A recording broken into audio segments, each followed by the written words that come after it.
Il cambio di colore non è un liberi tutti, ha precisato in queste ore il ministro Speranza, ma per strada si respira un clima diverso. Continuerò a vivere come vivevo prima, non mi cambia niente. Andrò a qualche bar a consumare per aiutare un po' l'economia. È una cosa positiva per le scuole, per i bambini più che altro. Lei è contenta? Sì, almeno si comincia a respirare un po' di aria di libertà, si riprendono i ritmi di prima. Io consiglio anche ai ragazzi giovani che vedo in alcune zone dove brinda di stare molto attenti, perché prima ne usciamo e più liberi saremo. Guarda. Sostanzialmente cambia poco, perché sinceramente anche in periodo di zona rossa o arancione non ho visto tutti questi controlli in giro, quindi di fatto cambia poco sinceramente. Sta più al buonsenso delle persone, più che zona gialla e zona rossa. Prove di normalità tra paure e speranze, collegati a questo giallo. Il giallo è un colore solare, ma è anche un colore un po' a volte unito a quella che può essere una follia. La follia che in alcuni casi può essere creativa, la follia che in alcuni casi può diventare distruttiva. In generale poi però la normalità per noi italiani qual è? Ce lo chiediamo da diverso tempo perché sono passati tanti anni da quando poi abbiamo smesso di avere una normalità rispetto a una programmazione, una normalità rispetto a un riequilibrio tra i territori, una normalità rispetto alla velocità tra il nord e il sud, una normalità rispetto a un governo centrale che poi si preoccupa di interloquire con quelli che poi sono i governi regionali e quindi le regioni che sono collegati a questa nazione che si chiama Italia. E parlando di questo partiamo proprio in questo numero di Sever da questa crisi di governo, da Draghi che sta facendo le consultazioni che ancora continueranno, che stanno per finire, ci auguriamo, dove però sembrano voglio essere imbarcati tutti, addirittura ci sono aperture dall'EU, dal PD, da Forza Italia, addirittura Grillo è d'accordo e quindi convoca i suoi, l'unica dissidente è la Meloni, ma tutti quanti vogliono un posto in paradiso. È chiaro, la fetta da gestire è tanta, ci sarà da ripartire, da far ripartire l'economia, ma a scapito di chi? Perché qui c'è bisogno certamente di manovre che non diano ulteriore pressione fiscale, che servano a far ripartire il Paese in una giusta direzione, probabilmente aiutando quelle che sono le regioni più svantaggiate in maniera tale da poter riequilibrare questa economia provata da una pandemia. E quindi a proposito di pandemia e tornando al giallo, partiamo con il primo blocco di 2 servizi che riguardano per l'appunto cosa cambia o cosa sta cambiando, cos'è cambiato in zona gialla. La Calabria stamattina si è svegliata in zona gialla. La novità significativa riguarda bar e ristoranti esercenti fortemente provati dalla pandemia, che anche a Catanzaro provano a ripartire tra speranza e scetticismo. Ricominciamo, che Dio ce la mandi buona e speriamo che tutto si possa risolvere in fretta. Fino al 3 marzo vediamo di approfittarne e soprattutto di fare un buon lavoro mantenendo le distanze, mantenendo i sistemi di sicurezza e vediamo quello che succede. Sono molto amareggiato, non danno soldi, non danno niente. Lei non ha avuto ristori, nulla? 1.000 euro, mi deve dire cosa faccio con 1.000 euro. Ho 2 dipendenti in cassa integrazione che non prendono la cassa integrazione, un padre di famiglia che ha la stessa mia età, 57 anni, con 2 figli che non gli danno la cassa integrazione. Gli sto dando qualcosina per farlo venire a lavorare un'ora qua, per farlo mangiare. Ma chi ci viene? La gente non viene, nemmeno vengono a comprare le capsule e caffè in grane, perché gli hanno messo tutta questa situazione in testa che si ammalano.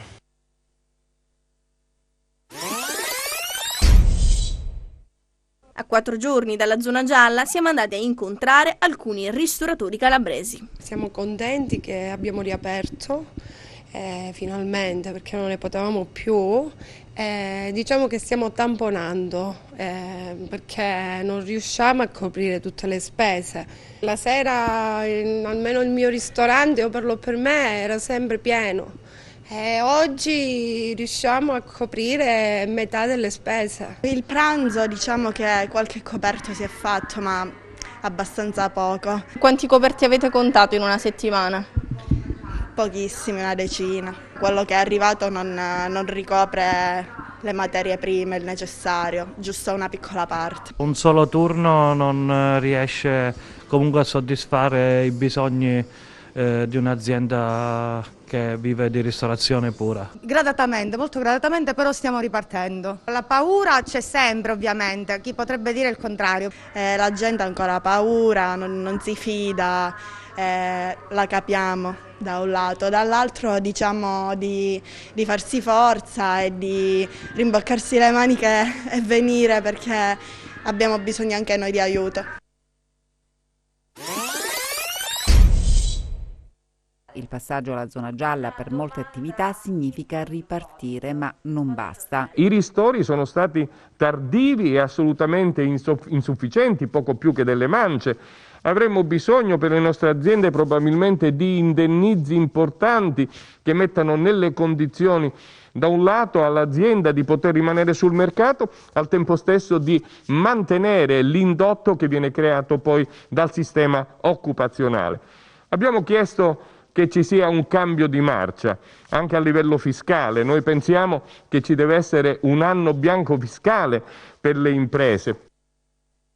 E quindi mentre statisti avventurosi e avventurati, inventati nella maggior parte dei casi, microscopici da un punto di vista dell'azione incisiva, continuano a parlare, a codificare la nostra vita attraverso dei colori, il problema, in parole povere, perché di povertà si rischia di parlare e di parlarne sempre di più, non può essere risolto, perché probabilmente anche le azioni che potevano portare ad un'attivazione del Recovery Fund dovevano essere più incisive, e quindi chissà se saremo pronti ad aprire, chissà se saremo poi pronti a valutare quelli che sono stati i danni da ovviamente i lockdown, le chiusure, le restrizioni che erano necessarie per evitare la diffusione della pandemia.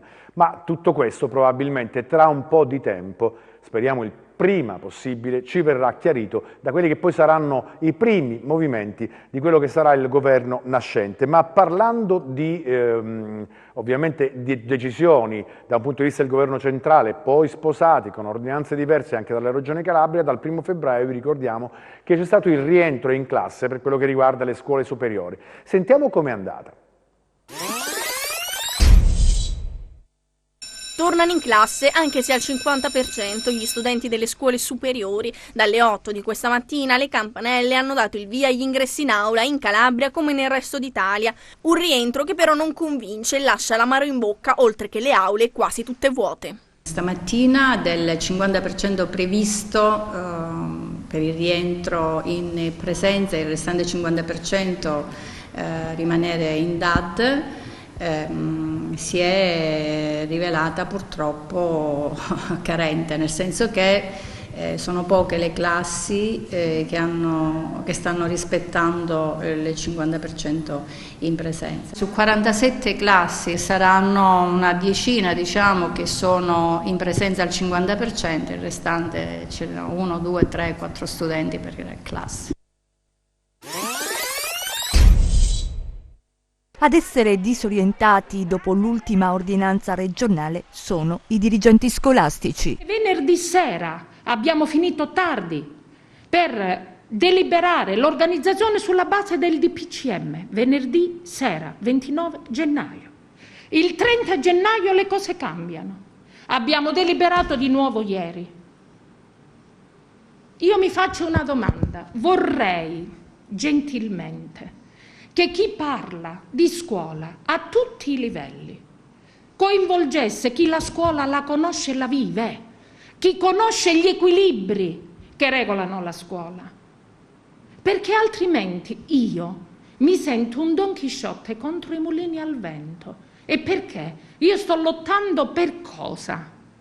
Sto lavorando per cosa? Me lo volete spiegare?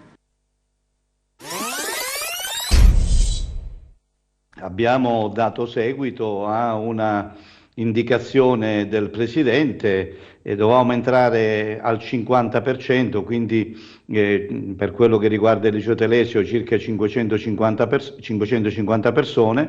Abbiamo dato l'opportunità alle famiglie di lasciare a casa in didattica a distanza coloro i quali appunto ne ravvisassero la necessità, e così è stato. Ci siamo organizzati di domenica, ahimè sì, tutto un po' di corsa, ma riteniamo che questo è il nostro lavoro e siamo in emergenza sanitaria. Se di emergenza si tratta non dobbiamo guardare se è sabato o domenica, dobbiamo dare risposte all'utenza e la nostra utenza ha risposto lasciando a casa ancora 4/5 delle persone.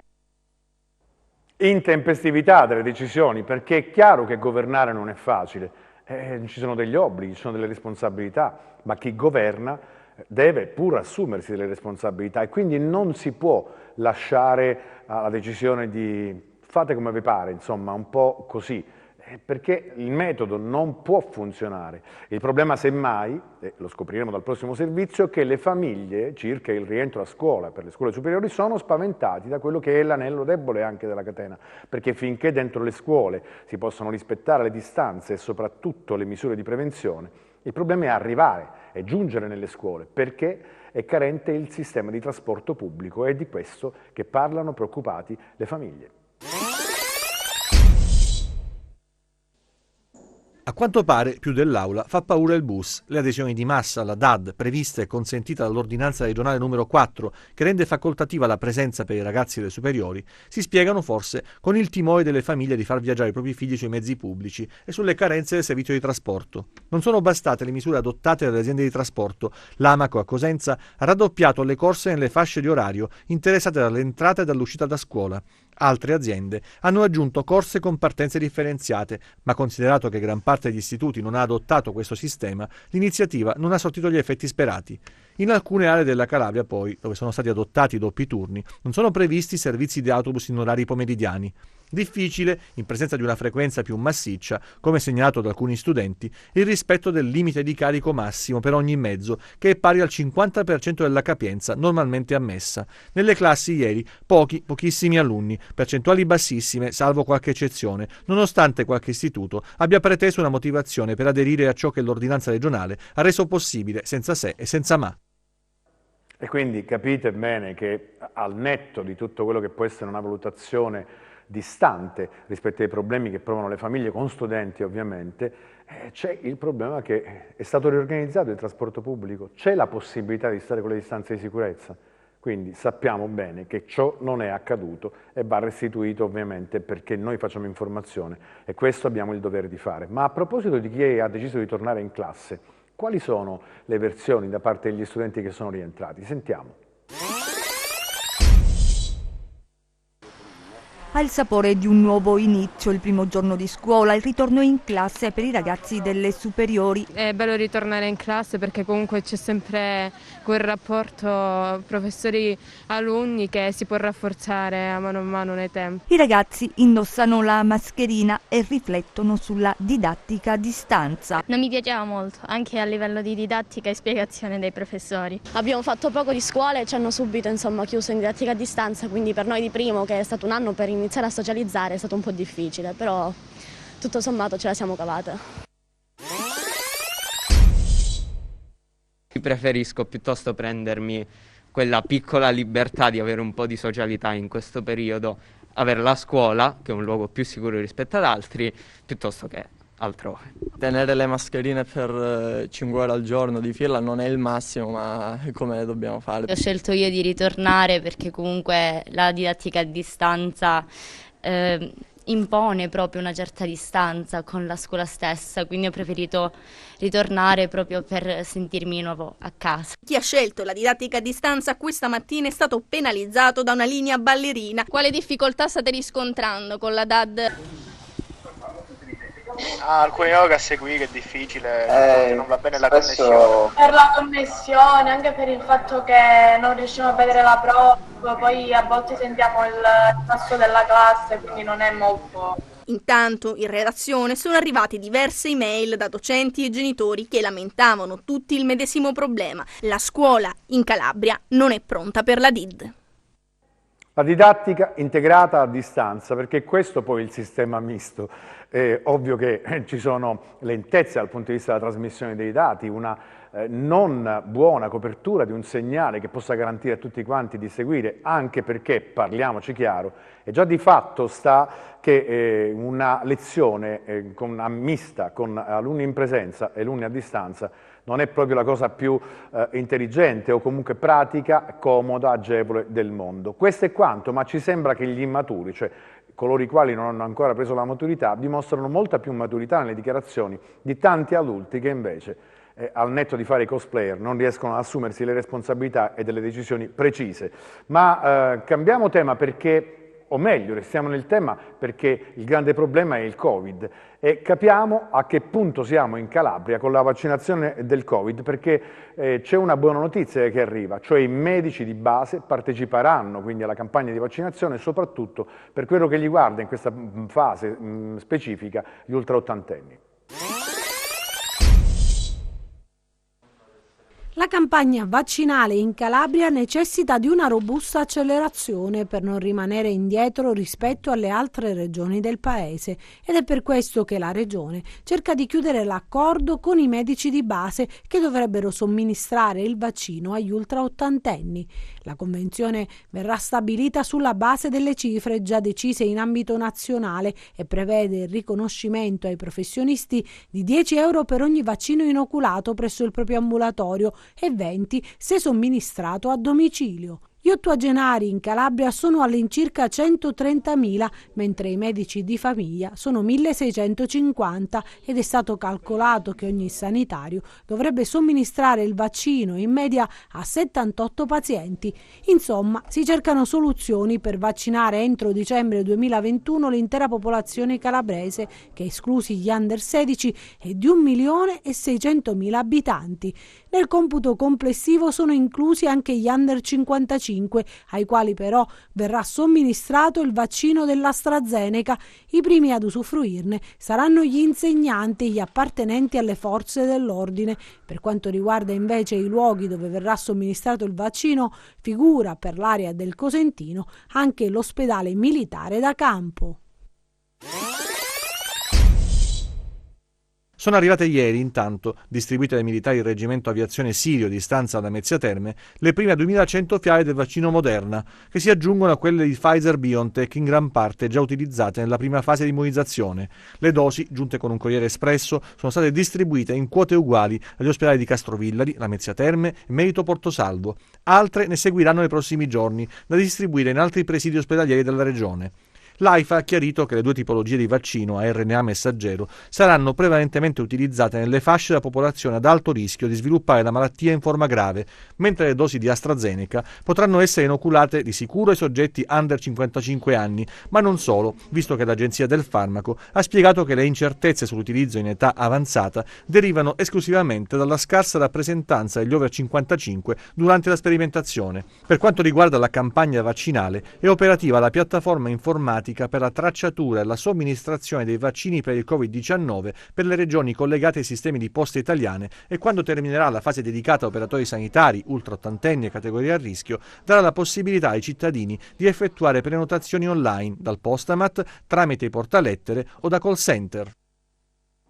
E quindi c'è anche la possibilità, quanto prima, di prenotarsi. È importante e soprattutto garantirà probabilmente, ci auguriamo, di accelerare quelli che sono i tempi. Da una buona notizia, cioè quella della adesione dei medici di base che si sono offerti, ovviamente, che hanno accettato l'invito, c'è ovviamente una brutta notizia. Non possiamo non darvi una brutta notizia, le collezioniamo ogni settimana.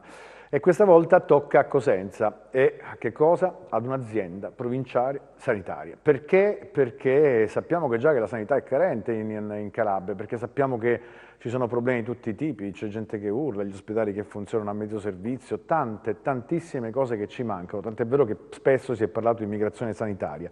Beh, sapete cosa è successo? La Procura di Cosenza, con le fiamme gialle, con la Guardia di Finanza, dopo accurate indagini e intercettazioni, ha indagato 15 dirigenti perché le accuse sono abuso d'ufficio e falso. Una situazione disastrosa dal punto di vista economico, finanziario, patrimoniale, quella dell'ASP di Cosenza negli anni 2015, 2016 e 2017, non fedelmente riportata nei bilanci approvati in quel triennio, elaborati in modo da riportare perdite di esercizio inferiori a quelle effettive e consentire l'allineamento posticcio dei dati contabili dell'azienda sanitaria cosentina a quelli del bilancio preventivo regionale. È la base di partenza dell'operazione Sistema Cosenza, che oggi ha portato i finanzieri del Comando Provinciale di Cosenza a eseguire 6 misure cautelari personali di divieto di dimora nei confronti di dirigenti e funzionari dell'azienda sanitaria cosentina, tra i quali l'ex direttore generale Raffaele Mauro, Remigio Magnelli, Giovanni Lauricella, Luigi Bruno, Francesco Giudice Andrea e Maria Marano. Le intercettazioni, le consulenze ci hanno dato poi la conferma di quello che noi della ipotesi di accusa, e cioè che l'ASP di Cosenza è stata gestita con metodi assolutamente non corretti, favorendo persone che non ne avevano diritto, ma soprattutto producendo dei documenti contabili falsi. Guardando le macro voci di questo bilancio è evidente quali sono stati i flussi di spesa.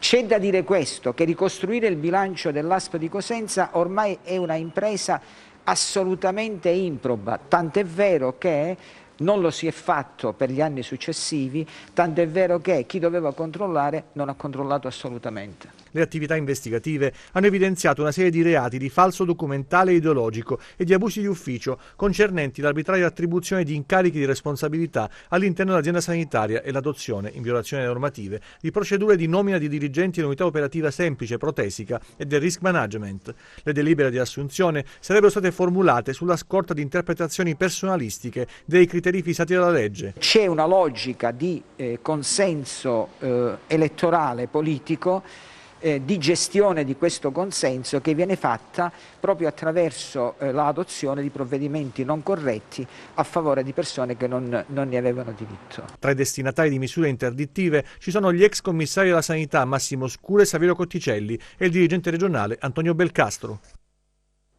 E quindi il dato è tratto.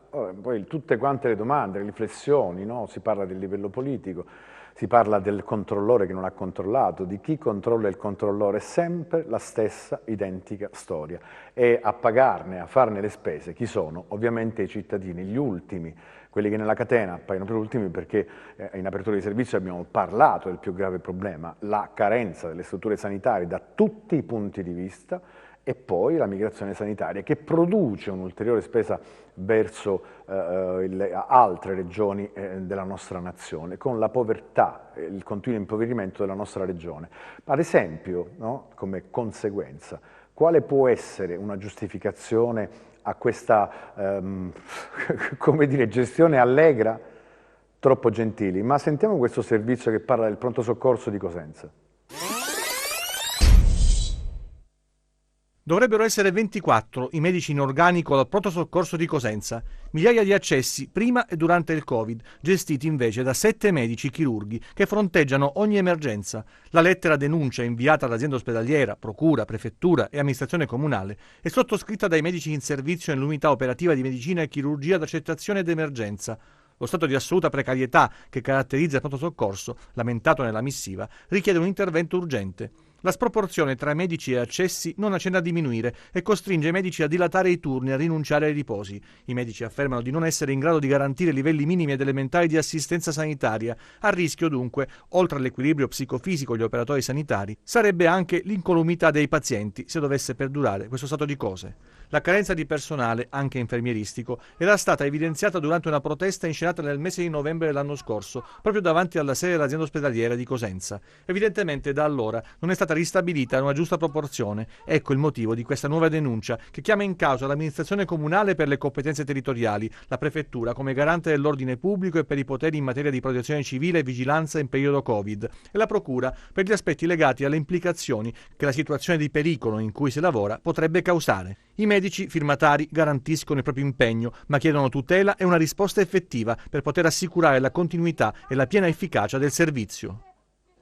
E quindi questa è la conseguenza. 24 unità necessarie come minimo al pronto soccorso, in un pronto soccorso di un hub importante che serve una provincia vastissima, in 7 persone, con dei turni massacranti, con la stanchezza, la perdita di lucidità, con il Covid di mezzo. Queste sono le condizioni in cui poi i professionisti che hanno fatto un giuramento di Ippocrate sono costrette a lavorare. Da chi amministra, da chi ha pensato che si potevano sacrificare alcuni ruoli fondamentali per favorire le verticalizzazioni, l'apertura di unità operative speciali che non servivano a nulla. Questo è quanto, e ci auguriamo che questa indagine finalmente arrivata alla Procura di Cosenza con l'ausilio della Guardia di Finanza possa dare uno scossone ad un impianto catastrofico che ha portato sul lastrico l'intero sistema sanitario regionale. Per oggi noi abbiamo finito, ovviamente vi consigliamo di stare sul 10, questa è TEN, Teleuropa Network, noi facciamo 24 ore su 24 di informazione anche attraverso approfondimenti e per quello che riguarda Seven ci vediamo il prossimo fine settimana.